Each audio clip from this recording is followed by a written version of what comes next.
Well, I'd like to welcome you to another informative episode of the Short Sale Help Desk, where we do our very best to help agents help homeowners by listing, selling, and closing more short sales. My name is Scott Kinkle, and I'll be your host for today's episode, where we'll be answering another question sent in by an agent just like you. By the way, if you'd like to learn more or submit your own question, go to www.theshortsalehelpdesk.com.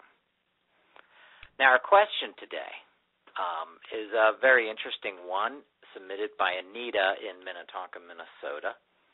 And Anita asks a question that quite a few other students and agents have asked, and that is this: Scott, why does it take so doggone long to get my short sales approved?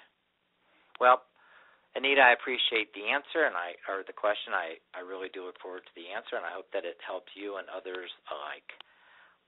My short answer is this. In most cases, it really doesn't take any longer. And I don't mean to be totally flip, but our perception of how long it takes isn't the reality. In most cases, that is.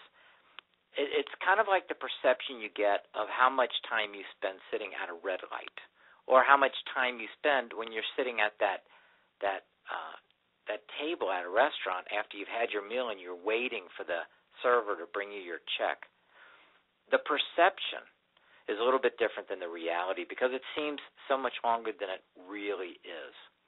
And it's the same thing with short sales. Consider the following. In a normal listing, the timeline, which may change depending on which market you're in, from when you get the listing until you find a buyer, might be anywhere from 30 to 90 days, longer or shorter. Once you get the buyer and you negotiate the details, you're looking at another 30 days until you close it. That's pretty normal. But then look at a short sale timeline. You get the listing, and if you're doing it the way you should be doing it, you're going to have a buyer within a week to 10 days. From that point forward, you're going to be waiting maybe 60, 90, or even a few more days than that to get the deal to close in order to get the payoff from the lender. What's the difference? Well, when you compare a traditional or normal transaction, if you have those anymore, to the amount of time it takes to do a short sale, you'll find that it isn't quite as big of a difference as you say, or as you think, or what your perception may be. And with all that said, the real question is, what can you do to really make sure that your short sales close faster? So I want to give you 5 tips on getting your short sales closed faster. Tip number 1, always use a document checklist on every deal you do, because short sales are complicated. You don't want to try to remember every single form you need and risk missing something. And for those of you that don't work from a tip sheet or a checklist, I've put a copy of it on today's episode so that you can download what my students use as a document checklist. But always use a checklist with any of your short sales that you're doing. Tip number 2 on getting your short sales closed faster is make sure that you get all of your paperwork from the seller at the appointment, at the listing appointment.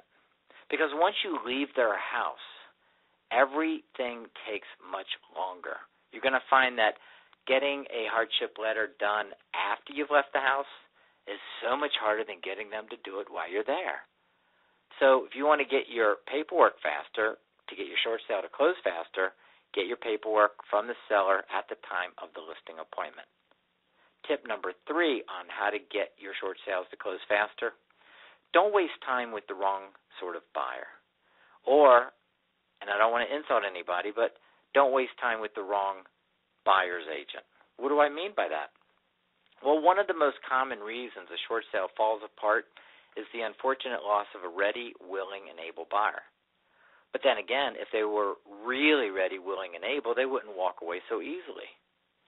And the components of a really strong short sale buyer are probably different than you might think. Because a real buyer is going to be getting enough of a bargain on this deal that they're willing to do what you tell them to do. And if they're not going to do what you tell them to do, they're probably not real. What I mean by all of that is, if your buyer's on the edge of having enough money or having enough patience or having the right advice given to them by their agent, you may very well find that you wait to the end and then they turn out to not be a real buyer. Only at that point you've killed the deal and you have to go back and find another buyer.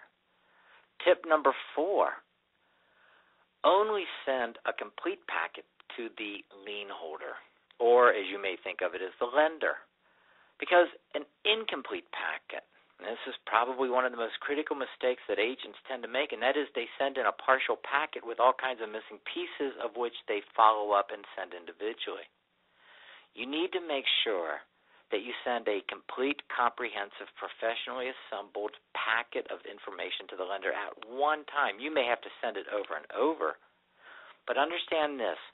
You are only dealing with this one short sale packet, but you're sending it to another person who's probably dealing with 200 or 300 of them.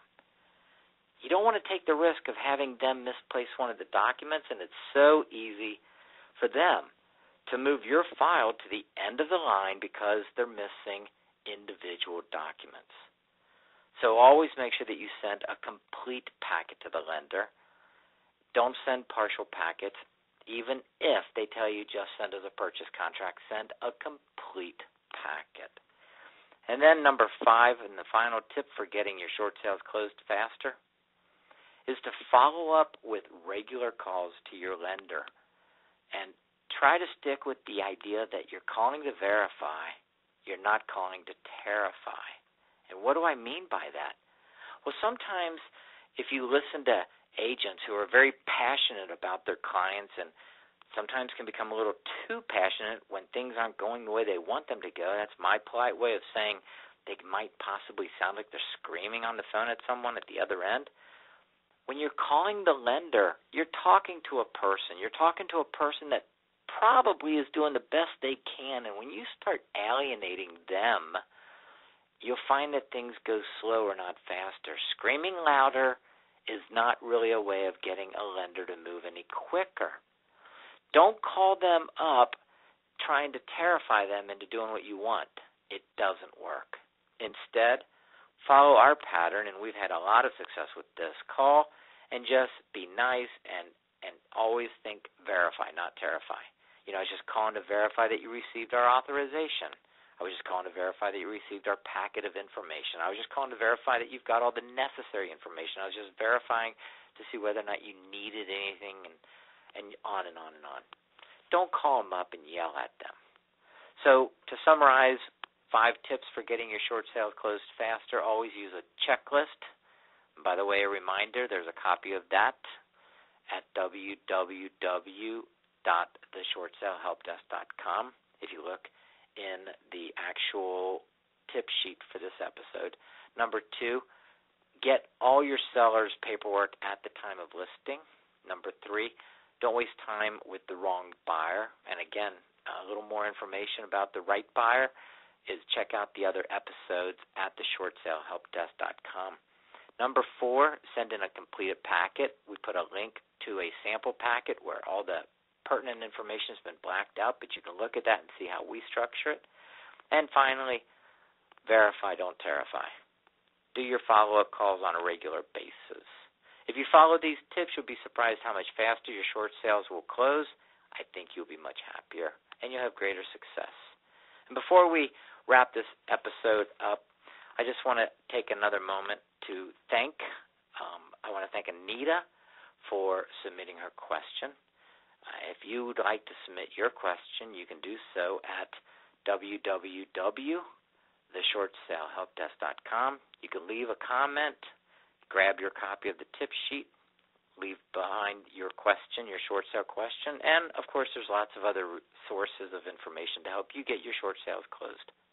This is Scott Kinkle, and you've been listening to the Short Sale Help Desk. On behalf of myself and the entire production team, thanks for joining us.